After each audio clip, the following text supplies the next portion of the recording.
तारीख 9 सितंबर 2025। घटना दोहा पर इजरायली हमला। जी हां, इजरायल ने कतर की राजधानी दोहा पर एक बड़ी एयर स्ट्राइक की थी, जिसमें हमास चीफ खलील अल हैया और अन्य सीनियर अधिकारियों को निशाना बनाने के उद्देश्य से हवाई हमले किए गए थे। बेंजामिन नेतन्याहू ने खुले तौर पर इस हमले की जिम्मेदारी ली, जिसके बाद कई देशों ने इजरायल की आलोचना की, बल्कि कहीं न कहीं अब अरब देश इस हमले के बाद एकजुट होते दिखाई दे रहे हैं। लेकिन अब इस हमले को लेकर एक बड़ा और चौंकाने वाला खुलासा हुआ है। खबर है कि इजरायल की खुफिया एजेंसी मोसाद को हमास नेताओं को मारने के लिए ऑपरेशन चलाने का निर्देश दिया गया था, लेकिन मोसाद ने ऐसा करने से साफ तौर पर मना कर दिया था। वॉशिंगटन पोस्ट की रिपोर्ट के मुताबिक इजरायल ने अपने एजेंट के जरिए कतर में हमास के नेताओं को मारने की प्लानिंग बनाई थी, लेकिन मोसाद ने इनकार कर दिया था। इसमें बताया गया है कि मोसाद प्रमुख डेविड बोर्निया ने इस कदम का विरोध किया, क्योंकि इस तरह की कार्रवाई से कतर के साथ उनकी एजेंसी के नए रिश्ते टूट सकते थे। हमास ने दावा किया कि इस एयर स्ट्राइक में उसके कार्यवाहक नेता खलील अल हैया सहित शीर्ष अधिकारी नहीं मारे गए, बल्कि कई रिश्तेदार और सहयोगियों के साथ साथ कतर का एक अधिकारी मारा गया। वहीं विश्लेषज्ञों का मानना है कि इजरायल के पीएम बेंजामिन नेतन्याहू ने सीजफायर वार्ता को लेकर अपना धैर्य खो दिया है। खबर है कि इजरायली रक्षा बलों के प्रमुख लेफ्टिनेंट जनरल इयाल ज़मी ने हमले की टाइमिंग का विरोध किया है। वहीं रक्षा मंत्री इजरायल कॉर्ड्स और सामरिक मामलों के मंत्री रॉन डर्मन ने नेतन्याहू का समर्थन किया। रिपोर्ट में पूर्व हमास नेता इस्माइल हानिया को तेहरान में कैसे मारा गया, इसका भी जिक्र किया गया था। ये भी दावा किया गया है कि हमास कतर में इस तरह से ऑपरेशन को अंजाम देने के लिए तैयार बिल्कुल भी नहीं था। रिपोर्ट में एक अन्य सूत्रों ने बताया कि हम हमास से इन अधिकारियों को 1, 2 या 4 साल में पकड़ सकते हैं और मोसाद जानता है कि ये कैसे करना है। वहीं कतर ने इस हमले की निंदा करते हुए इसे स्टेट टेररिज्म और मध्यस्थता प्रक्रिया के साथ धोखा बताया।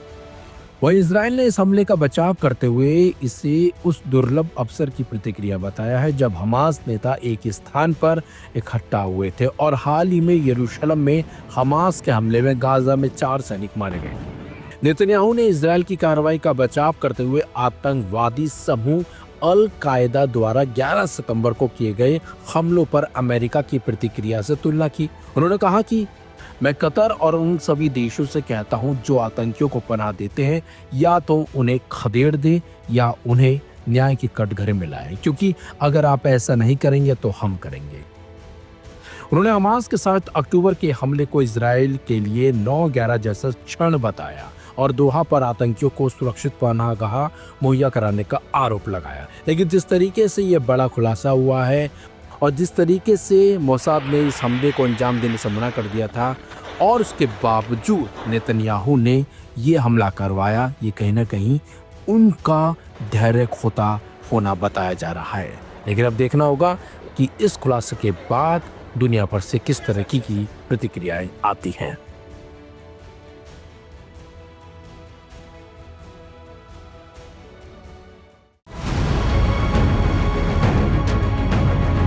कतर की राजधानी दोहा पर हुए इजरायली हमले के बाद अरब देश एकजुट होते दिखाई दे रहे हैं।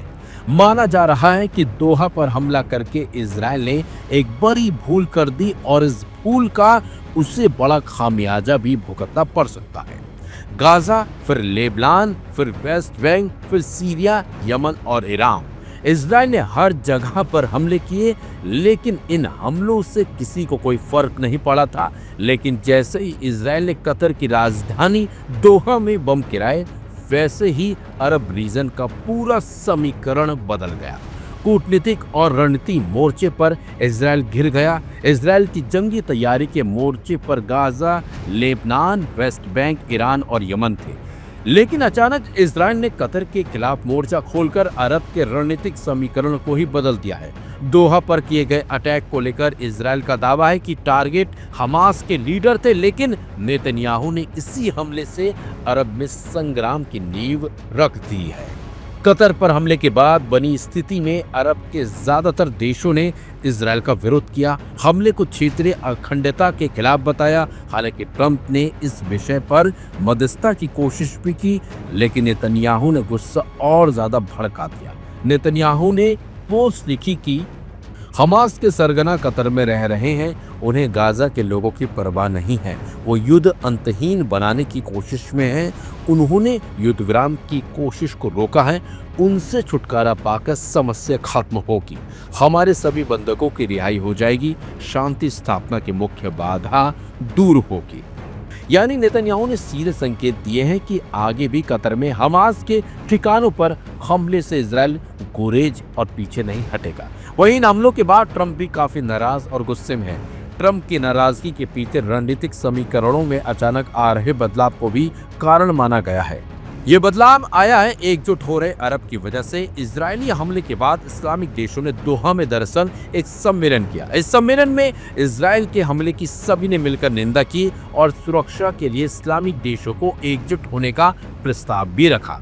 इस प्रस्ताव पर सभी अरब और इस्लामिक देश एक मत नजर आए, जिसमें इजिप्ट ने 9 साल पहले लाए गए नाटो जैसा संगठन बनाने का प्रस्ताव दोबारा दोहराया है। प्रस्ताव के बिंदुओं में इजिप्ट के राष्ट्रपति अब्देल फताह अल सीसी ने कहा कि हमें संयुक्त अरब सेना स्थापित करनी ही होगी। ये संयुक्त सेना नाटो की तरह काम कर सकेगी, जिससे हमले के शिकार किसी भी अरब राज्य की सुरक्षा करना आसान होगा।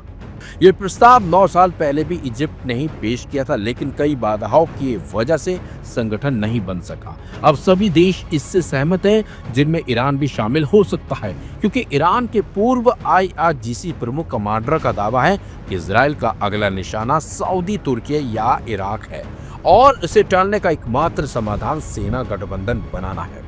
संकेत साफ है कि इजराइल की वजह से अरब पर अमेरिका की पकड़ अब ढीली पड़ रही है और नेतन्याहू के आक्रामक तेवर अरब के सैन्य गठबंधन को बहुत जल्द साकार कर सकते हैं और ये इजराइल के साथ साथ अमेरिका के लिए भी एक बड़े खतरे की घंटी हो सकती है।